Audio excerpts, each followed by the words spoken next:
Hi, I'm Frank Masiosi, and I'm here today with former Mayor Jordan Glatt, and this is one of a series of 6 interviews of the Common Council candidates this year. We're here today with Marjorie Fox. Marjorie, welcome. Well, thank you, and thank you for having me at this interview. So we'll be asking you a series of questions. We'll take turns, and so Jordan, would you like to kick it off? So first, thank you for raising your hand and running. It's a big job you're signing up for. So what caused you to run for council? Well, I've lived in Summit for 18 years, and my kids have gone through in the Summit Public Schools. I think I will bring a new voice and a new perspective to council, and a few of the things that I think we need to look for creative solutions on some of the issues facing Summit. So one of them would be, can we think of creative ways to deal with our parking problem rather than building a parking structure? So maybe a jitney or something else that we could be doing. Another issue is how can we use technology and also just good old-fashioned walking around and talking to people to bring more people into government and to include them in the decision-making process. And third, how can we be more fiscally responsible, and how can we be creative about getting our budget under control? So those are some of the things that I would like to address on council. And my experience, I was a former attorney for this, representing the city of New York, and I also have been involved in volunteer activities here in town, including 12 years on city commissions. So I'm familiar with how government works, and I believe that those skills will allow me to hit the ground running and be an effective representative for Summit's residents and to move Summit forward. Great. Marjorie, we read a lot and see a lot on TV about the differences between Republicans and Democrats on the national level. Mm-hmm. What, if anything, do you think are the differences at the local level here in Summit? Well, I think there are differences. I think the other side would have you believe that there are not differences and that we're all the same. I'm proud to be a Democrat, and I think at the local level we get along much better than we do at the national level, and that's a great thing. For the most part, we are able to work together and come up with solutions for Summit, and that's great.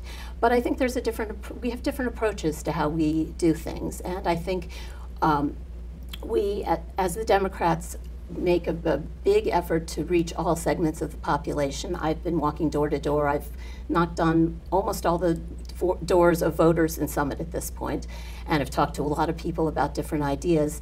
One thing that our opponents have been talking about is that they don't think there's a need for new voices or a need for change, and what I'm hearing is that in fact people have things they're concerned about, and Summit's a great town, but I think we can always make it better. So those are the things that I think set us apart. Okay. One of the big issues in town is all-day kindergarten. What is your feelings on that? I support all-day kindergarten, a universal full-day kindergarten program, and I think we need to find a way to do it in a fiscally responsible way. I think there are a number of reasons for moving in that direction. One is I think it's better for the students and also for the families in town. I think it's important for our real estate values because 80% of the towns in New Jersey have full-day kindergarten, so it puts us at a competitive disadvantage being one of 20% of the towns that does not. The other thing is I think it's an issue of fundamental fairness. We are charging students over $7,000 per student to attend kindergarten, and my understanding is it actually doesn't cost the Board of Education that amount of money to deliver that service, first of all. And second of all, there are a lot of people who don't qualify for the financial aid that's available because they make too much money. But too much money in this case is $44,000 a year. So for a family of 4 in Summit, that's not a lot of money. And as I've been walking door to door, I've met families with several small kids, and they're stressed about it. You know, there was a family that had 4 kids under the age of 4, and their feeling was, we spent a lot of money on a house, we spent a lot of money on taxes, and now we're being asked to come up with $7,000 a year for 4 children. That's a big strain, and I think we can do better than that in Summit. And I challenge the Board of Education, first of all, to do a cost out. We haven't done anything in about 5 years on that, publicly at least. I'd like to see what it costs to run a full-day kindergarten program and whether it can be done without building any more school buildings. And also, I think we need to have town halls to have a conversation about what are the priorities and whether what I'm hearing is accurate, which is that a lot of people in this town want to see full-day kindergarten as a universal program. So I think we need to both do the cost out and then have a town hall to have a discussion as a community about priorities. Great. Okay. There's a lot of talk around the country about the notion of sanctuary cities. What do you think Summit's position on that should be? And assuming we have undocumented people in town, what, if anything, should be done about that? Frankly, I'm not hearing a lot about sanctuary cities being an issue that people in this town are concerned about. I think it's a national issue that, you know, really doesn't need to be brought to the local level if people are not concerned about it. I think the most important thing is that we make sure that everyone feels comfortable going to the police if they're the victim of a crime, if they witness a crime, and so the police can do what they need to do to keep everyone in the community safe, and that's my priority. Okay. Interesting. Every candidate talks about improving the downtown, and I'm wondering, what would you feel you can do to help the downtown as a council person? Well, my running mates and I have just recently put out a plan that we posted on Facebook, and it has a number of things in it that we think would be practical things that could be implemented. One thing I think we need to do is lower the barriers to allowing new businesses to come into town. I think it's a very difficult process for smaller businesses to come in and get the permits and go through the entire process. I think a few things that could help in that regard would be a concierge who could help identify new businesses and who could help with the permitting process. I think we could also streamline the permitting process. I think the other things that we could be doing for the downtown, in terms of improving parking, I think we need to be creative about how we do that. I think one thing is through redevelopment, we can get developers to build more parking rather than us taking out loans to get that parking. I think we need to think about creative ways to get people downtown, be it through a jitney service like what South Orange and Maplewood has, through other kinds of Uber and Lyft type programs, because I think our parking issue is an issue for a very limited period of time during the day. So I think that's another thing. I think we also need to do things to make the downtown more vibrant and to allow people to encourage people to come to the downtown for more hours of the day. So a lot of things shut down in the evening, and I think we need things like live music in the downtown, maybe at Promenade Park or Lyric Park, encouraging businesses to stay open later, and also encouraging possibly changing the zoning to allow for residents to live in the downtown, because if you have people in the downtown at night, it means they're going to be using the services of the downtown, and that's good for everyone. Also, some of the DRO, the development regulations currently have limitations on what can be brought into the downtown in terms of businesses. We need to look for experiential businesses, because that's something the internet can't provide, is activities. And right now when I go door to door, I hear a lot about people saying they miss the movie theater. There's nothing for the kids to do in town. And so I think if we can find some businesses that could come in and provide activities for children and teens and families, that would be great, both for the downtown and for our community. Great. Okay. Let's talk about taxes. Okay. Everybody's favorite subject. Perennial. Oh, Yeah. those. Used to be when Jordan and I served, half the budget went to the schools roughly, and that's still about the roughly same. the case, Mm-hmm. yeah. And the other half was 50-50, county and city. And now it's moved so that about 29% is the county and 21% is the city. So one of them has moved in the wrong direction. Yes. What would you do about the county tax problem? I think it's fair to call it a problem. Okay, yeah, I agree. We pay a lot of money to Union County, more than we should. I think there are two approaches to that, and one is the pound on the table, yell at the county approach, which has been tried in the past and has really not borne fruit. Right. That was Walter. But I think the approach that you've taken in the past, Jordan, and what Mayor Radis has done has been very effective, and that is to work with the county to see what we can get back in terms of services. And that's money that, anything we get back from the county is money that doesn't come out of the city budget. So my understanding is that the county is now going to be returfing Glenside Field, which is about $600,000 that the city is not going to be paying for.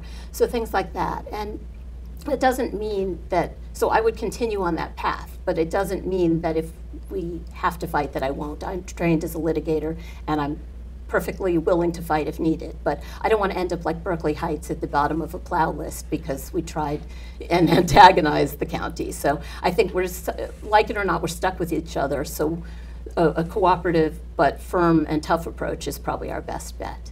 Okay. Summit is constantly talking about redevelopment. What are your thoughts in that area? Well, I think the Broad Street redevelopment, corridor redevelopment project is a really exciting option, and I think I see a lot of great potential there. I think that's a great way that we can expand our commercial base, and by expanding our commercial tax base, we will be taking some of the burden off the residential taxpayers. Right now, residential taxpayers pay about 82% of the taxes in Summit, and that's too high. So we ought to be looking for commercial redevelopment as long as it's consistent with our community character.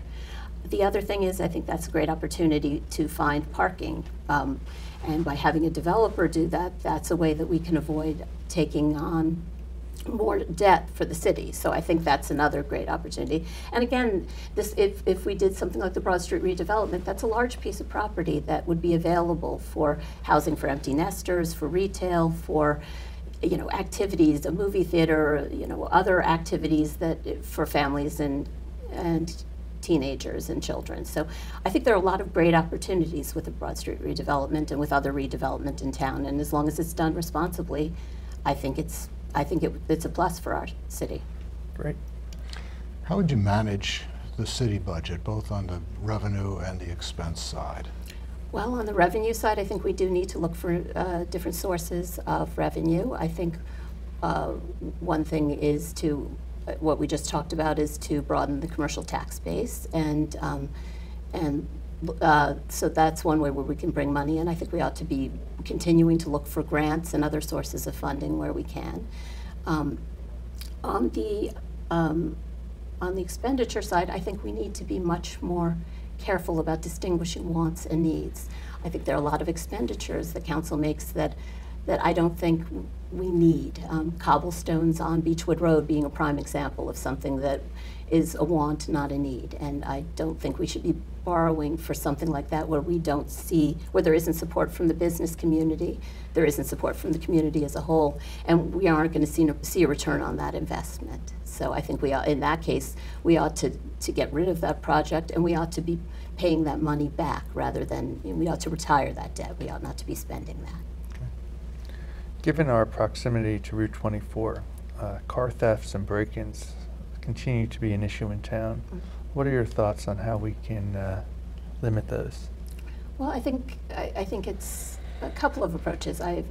Chief Weck has said at the council meetings that a large number of the cars that are broken into are not locked and have valuables in them. And I don't want to blame the victim, but I think it's an education campaign to inform people that don't leave your keys in the car, don't leave your valuables in the car, because it's really a crime of opportunity for the most part. That being said, I think if we need to reallocate police resources, then we ought to be doing that, and that's a conversation. I would defer to Chief Weck on that, and that's a conversation that if I'm elected to council and I'm asked to look at that, I would ask him and have a conversation about how to allocate resources to make sure those issues are addressed. Great. One segment of the community that's sometimes neglected is the seniors. Mm-hmm. What would you do for the seniors? Well, I think there are a few things we could be doing. One is I think we ought to be partnering more with SAGE and the YMCA to look at services that we can provide to allow people to age in place. Things like changing light bulbs, or, things that require getting on a ladder that or shoveling or things like that older people can't do. I think we need to be looking at, are there ways to do that cost-free to the city. Another thing I think we should look into is possibly a some kind of tax rebate for seniors who are seniors on a fixed income who have longevity in the community. The county provides something like that, but I think it's worth looking at that as a possible measure. So I think that, we value the seniors in this community, and I think we need to try to keep them in the community because they provide great resources in terms of volunteerism and knowledge of the community, and they don't draw on the services the way some other segments of the population do. So I think there is some value to keeping them here. Every candidate talks about transparency on council, making it more transparent. What are some of your ideas in order to achieve that goal? Well, I think one thing is I've walked a lot. I've been knocking on doors. I've knocked on over 2,500 doors right now. And so I've talked to a lot of people about their thoughts, and a lot of times they don't know what's going on council. So I think one thing is and the council agendas are very hard to read if you don't know what you're looking for. So I think one thing is to provide more information about what's before council, before votes are taken. Council President McTiernan does send an email out, but it's oftentimes what's already happened. And I think taking a perspective approach and also making it an official communication of the city rather than an unofficial communication is important. We used to have that I can't remember what it's called, something line that used to come. Open line? Open line, right. That used to talk about those things. It was a quarterly newsletter, and that was helpful, but I understand that's an expense, but now if we're able to use email or the website to provide that same information, I think that would be good. I think also using more technology, for example, using Facebook Live. There are a lot of younger people who don't even have cable TV anymore, so right. I think it's important to include that as well. I think also, Councilman Naidu puts on his Facebook page every week what's coming up before council and elicits comments that way. So I think technology is great. Also, just the old-fashioned being available, answering questions, answering emails are all important, and those are all things that I would do. Great. Okay. I think we have maybe a half a minute left before your 2-minute wrap-up. Just a quick thought on 100 years ago or so, council adopted a resolution that neither the council members nor the mayor gets paid. And from time to time, that's been debated. Do you think that was a good thing, a bad thing? Should it be re-examined? Just a couple quick thoughts. Yeah, I think Summit has a great history of volunteerism, and we're very, very fortunate that people are willing to step up and volunteer for jobs like council and the mayor. And people often ask me, "You're doing this for free?" But I think that volunteerism is important, and I think it really is truly the people who want to do it, because there isn't a pay component to that. Okay. In the 2 minutes that's left, if you will look at the camera and address the folks out there and give us a wrap-up. Okay, thanks. We're at a crossroads with many opportunities to help Summit thrive. I want to be a representative on council to move Summit forward. As the interviewers and I have discussed during this program, the community has identified a number of projects through the master plan reexamination process which can be implemented to increase our commercial tax base. And that lessens the burden on residential taxpayers.